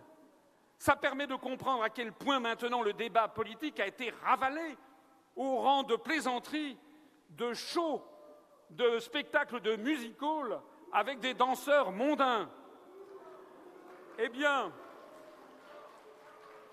Charles de Gaulle, avec ses mots à lui, à ce moment-là, dans cette conversation avec Michel Droit, a dit en fait à peu près la même chose que ce que disait en 1919 Sri Aurobindo et ce que je vous dis moi en 2017, c'est-à-dire que la France n'a pas à se limiter à une petite partie du territoire de la planète. La France a vocation à l'universel. Écoutez, Charles de Gaulle. Par conséquent, nous sommes obligés de prendre le monde comme il est et d'agir et de vivre dans ce monde-là. Alors, qu'est-ce que ça signifie? Ça signifie que la France n'a à s'interdire à elle-même aucune possibilité. La France est pour la paix. Il lui faut la paix. La France, pour renaître vraiment, pour se refaire et pour s'étendre, au sens le plus noble du terme, il lui faut la paix. Par conséquent, la France cherche la paix, cultive la paix, aide la paix partout. Comment? En étant en rapport avec tout le monde. Il n'y a aucune espèce de raison pour que nous excluions d'avoir de bons rapports avec ceux-ci ou avec ceux-là. Nous sommes les alliés des Américains et leurs amis, tant qu'il a l'air de subsister quelques menaces venant de l'Est sur l'Europe occidentale. Nous sommes également en termes de plus en plus étroits avec l'Europe de l'Est, parce qu'elle existe et parce qu'il n'y a aucune espèce de raison pour que nous ne prenions pas tous ces contacts pacifiques avec elle. Nous avons pris des contacts également pacifiques et étroits déjà, assez, avec la Chine. Nous en avons avec d'autres réalités du monde, comme l'Amérique latine, comme l'Afrique bien entendu, comme l'Inde, comme le Japon. Et pourquoi pas ce que nous appelons l'équilibre, qui va avec la paix. C'est un commencement de coopération internationale. Internationale. C'est cela que la France cherche à aider. Et c'est pourquoi la France n'exclut ses rapports avec qui que ce soit. Elle cherche à être en contact pratique, direct, fécond, avec tout le monde. Et elle l'est, figurez-vous. Je dirais même qu'actuellement dans le monde, si vous y faites attention, elle est la seule. Les Américains, tout puissants qu'ils sont, ne sont pas en bon terme avec tout le monde. Les Anglais non plus, pas encore. Les Allemands, je n'en parle pas. La Russie soviétique, ce n'est pas certain. Nous sommes ce pays-là. C'est conforme au génie de la France. Nous n'en sommes plus à la domination et à vouloir l'établir. Mais nous sommes le peuple fait pour établir, aider la coopération internationale. C'est ça notre ambition nationale d'aujourd'hui. Et faute de celle-là, nous n'en aurions aucune. Mais il nous en faut une. Et celle-là, nous l'avons. Elle est pour le bien de l'homme. Elle est pour l'avenir de l'humanité. Et il n'y a que la France qui puisse jouer ce jeu-là.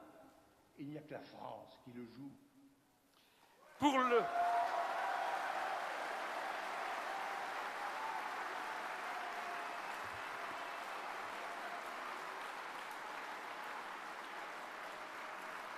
bien de l'homme et pour le bien de l'humanité entière, la France doit donc se soustraire au bloc militaire, se soustraire à l'Union européenne et renouer ses relations confiantes et d'amitié avec le monde entier, sans considération d'appartenance géographique, continentale, religieuse, sans mentionner le choc des civilisations.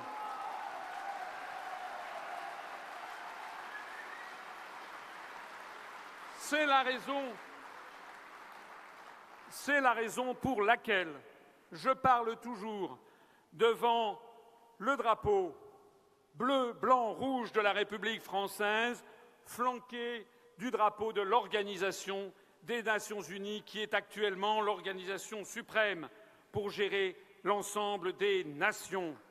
Notez bien d'ailleurs que mes concurrents, presque tous, parlent devant le drapeau bleu, blanc, rouge et le drapeau bleu aux étoiles d'or, qui est celui de l'asservissement.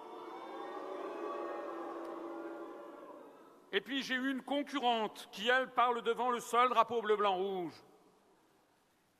Eh bien moi, je parle devant le drapeau bleu, blanc, rouge, flanqué du drapeau de l'Organisation des Nations Unies, parce que nous voulons avoir des relations avec le monde entier. Nous allons donner la priorité à la paix mondiale et au refus des blocs militaires, avec le retrait de la France de l'OTAN, avec le rappel immédiat de nos troupes présentes dans des guerres illégales.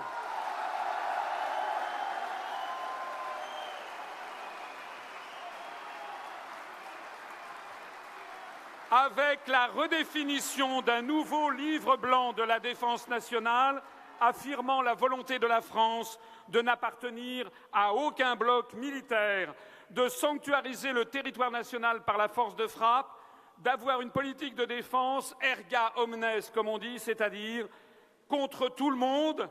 Nous nous protégeons a priori contre tous, nous n'avons pas d'ennemis désignés, mais en revanche, nous souhaitons être amis avec le monde entier.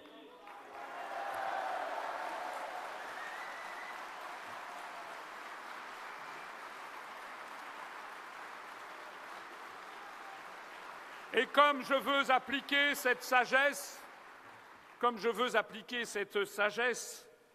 tirée de 2000 ans d'histoire et de cet adage latin qui dit « si vis pacem para bellum », si tu veux la paix, prépare la guerre, eh bien il faut que la France ait quand même une armée qui tiennent à peu près la route. Vous savez que l'armée française est pratiquement maintenant en collapsus, puisque nous avions les sommes consacrées à l'armée française étaient de 3% du produit intérieur brut en 1981, lorsque François Mitterrand est arrivé au pouvoir, et maintenant il est tombé à 1,6%, c'est-à-dire que la France n'a même plus les moyens de se protéger sérieusement son territoire national. C'est la raison pour laquelle je mettrai un terme en tant que chef des armées et en vertu de l'article 15 de la Constitution, je mettrai un terme à la fin de l'appauvrissement des armées françaises avec un budget de la défense qui reviendra au niveau de ce qu'il était en 1981.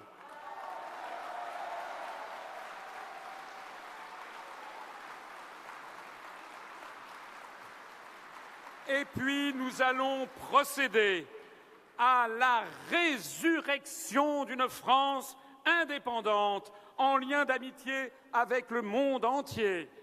Le grand retour d'une politique d'amitié et de coopération de la France avec la Russie, avec la Chine, avec le monde arabe, avec le monde musulman, avec le monde latino-américain.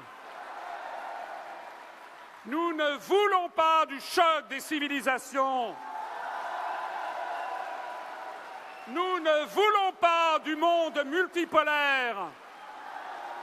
Nous ne voulons pas du nouvel ordre mondial qui nous entraîne à son choc.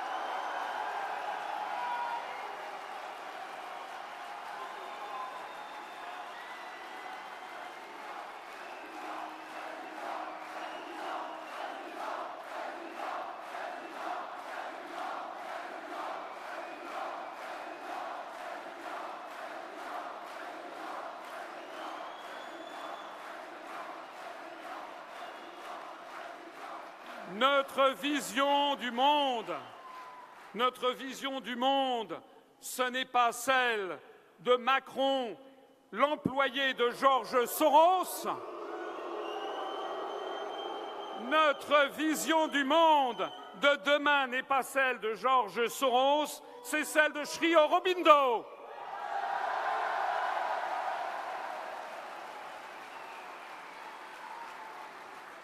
La France, redevenue porte-parole de la liberté des peuples du monde, avec la volonté de redonner tout son pouvoir à l'Organisation des Nations Unies conformément à sa charte fondatrice. Vous savez que l'Organisation des Nations Unies, dans la charte de San Francisco de 1945, il n'y a rien à redire. Dans cette charte, il est question de l'indépendance de chaque État, du droit souverain des peuples, inaliénable des peuples à disposer d'eux-mêmes, du fait que chaque peuple a le droit de choisir souverainement sa propre voie vers le développement. Cette charte interdit toute ingérence dans les affaires intérieures des autres États. Cette charte interdit le principe de la guerre, impose que tous les États, lorsqu'ils constatent des différends, aient recours à des modes pacifiques de règlement par des tribunaux arbitraux ou par la Cour internationale de justice. Cette charte des Nations Unies impose surtout que tous les États membres doivent l'appliquer de bonne foi. Eh bien, nous sommes de bonne foi et nous allons, en tant que France, imposer au monde notre vision des choses. Nous voulons que tous les pays du XXIe siècle appliquent la charte de l'Organisation des Nations Unies de bonne foi, en respectant les résolutions du Conseil de sécurité.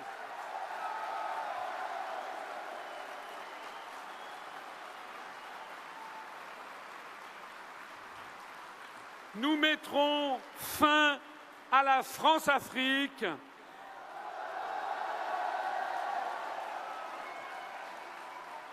Mais nous développerons une nouvelle ère de coopération égalitaire avec les pays d'Afrique, parce que je ne veux pas que les pays d'Afrique basculent dans l'Amérique-Afrique ou dans la Chine-Afrique.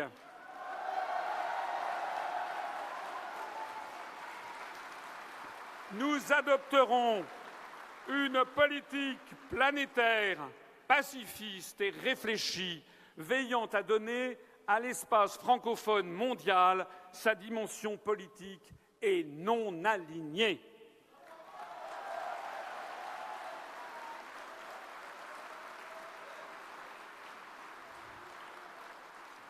Nous donnerons la priorité à l'universalité. Je créerai un centre mondial de la concorde des civilisations à Strasbourg. C'est le nouveau palais de l'UNESCO à Strasbourg. Ce nouveau palais de l'UNESCO à Strasbourg sera assorti d'un centre mondial de la concorde entre les civilisations. Parce que je veux également transférer à Strasbourg l'UNESCO, actuellement présente à Paris, afin de libérer les espaces de l'UNESCO pour proposer à nos amis de la francophonie de créer une priorité à la francophonie avec un Parlement de la francophonie, où l'on pourra débattre entre tous les pays de la francophonie de notre vision du monde et des relations internationales.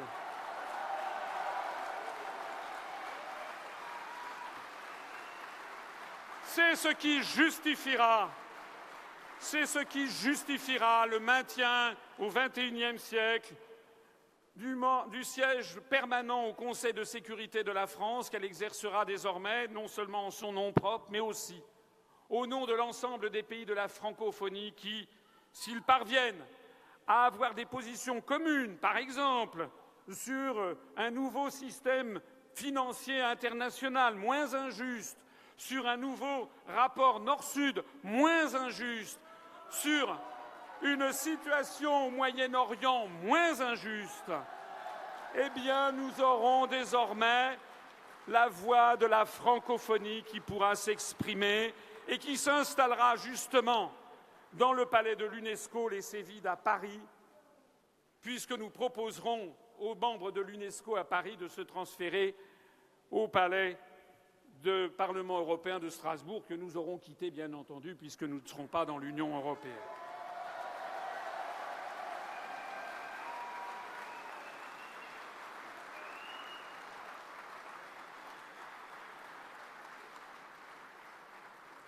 Je voudrais conclure ici pour vous dire à quel point nous sommes un grand pays, à quel point la voix de la France manque aujourd'hui au reste du monde, à quel point les gens qui nous aiment, parce qu'il y a des millions de gens qui nous aiment dans le monde arabe, en Amérique latine, en Asie, en Afrique, en Chine, en Russie, en Extrême-Orient, en Amérique du Nord aussi et en Océanie. La voix de la France, elle manque au monde, nous allons la redonner au monde.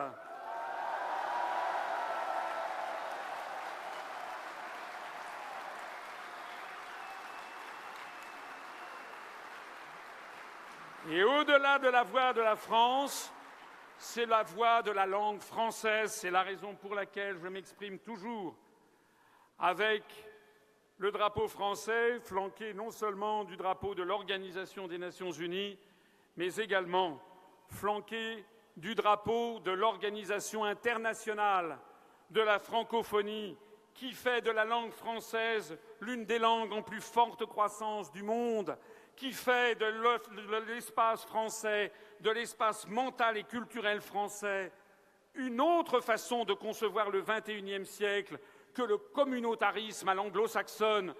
Nous sommes pour des relations de solidarité, d'amitié, sans considération de couleur de peau ou de religion ou d'appartenance continentale.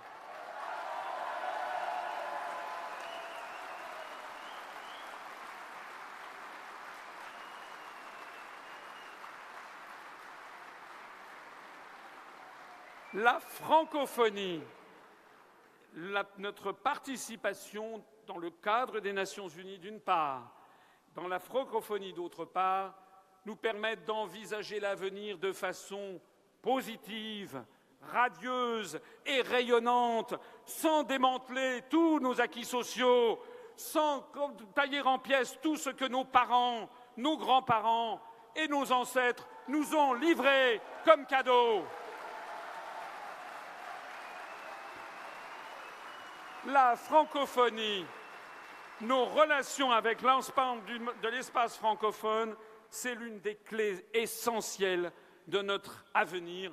Regardez cette petite vidéo qui vous montre en gros ce qu'est notre avenir.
Eh oui, la langue française comptera, elle compte déjà 274 millions de locuteurs et en 2060, vous l'avez vu, elle comptera 767 millions de locuteurs dans le monde et elle sera sans doute au 3e, sinon au 2e niveau mondial. C'est ça que l'on veut vous cacher. En fait, l'avenir passe par la langue française et par la francophonie.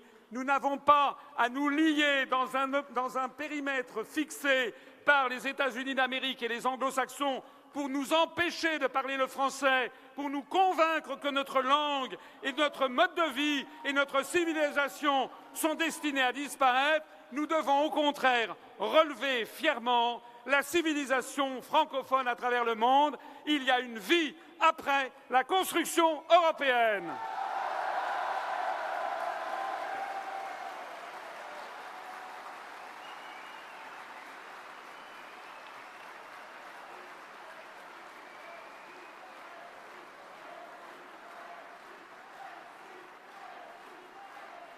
Mes chers amis, il est maintenant temps de conclure. Vous l'avez compris, nous sommes galvanisés, portés par les événements. Nous allons réaliser un score que même les plus ambitieux d'entre vous n'imaginent pas le soir du premier tour. Parce que nous allons procéder à la résurrection de la France.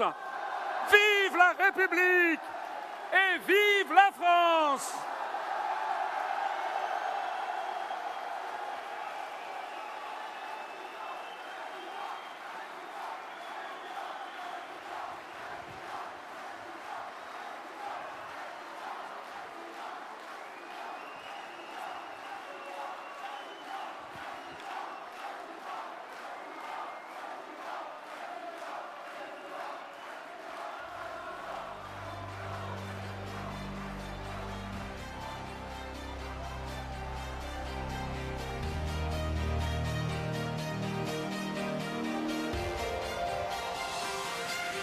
Merci, monsieur François Asselineau, pour ce discours historique.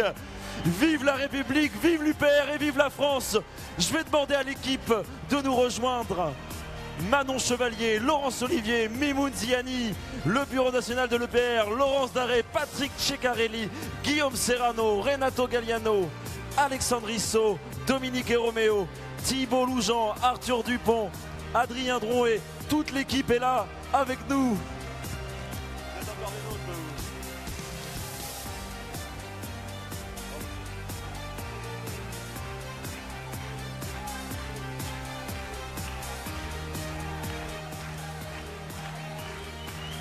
Allez, je demande un triomphe pour monsieur François Asselineau.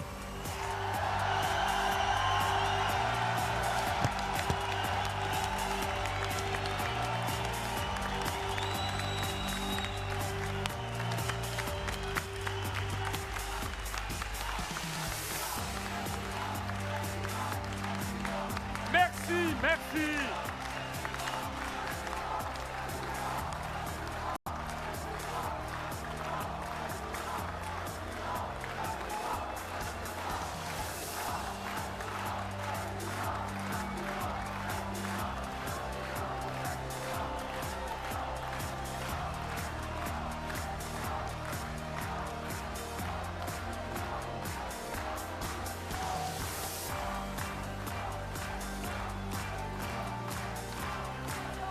Monsieur François Asselineau, monsieur François Asselineau, monsieur le Président, venez au milieu s'il vous plaît. Mettez-vous.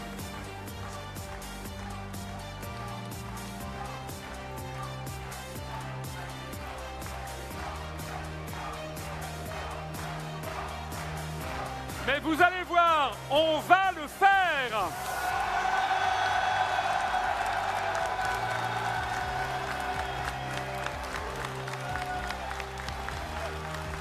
Nous allons faire une véritable révolution par les urnes.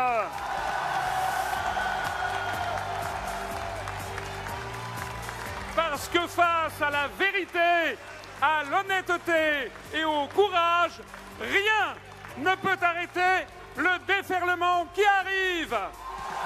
Vive la France! Vive la République et vive la France!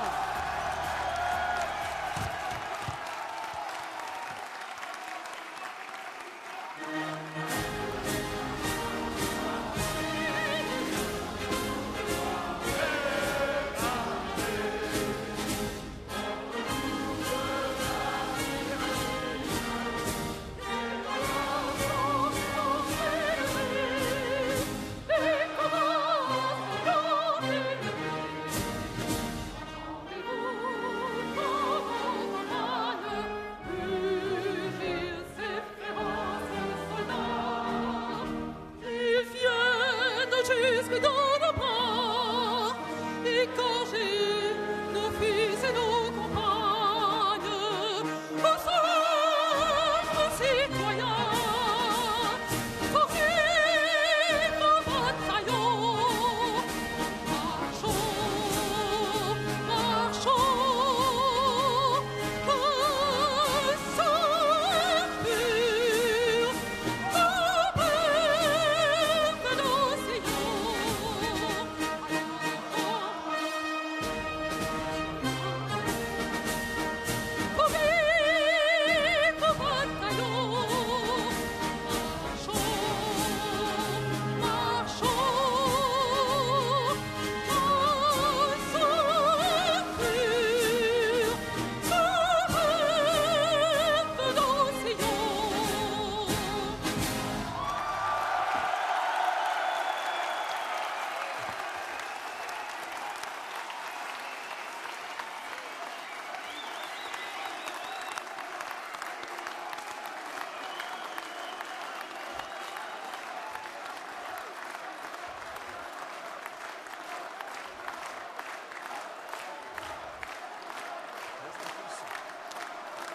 Monsieur François Asselineau, s'il vous plaît. Monsieur le Président, merci à tous, merci aux adhérents, aux sympathisants.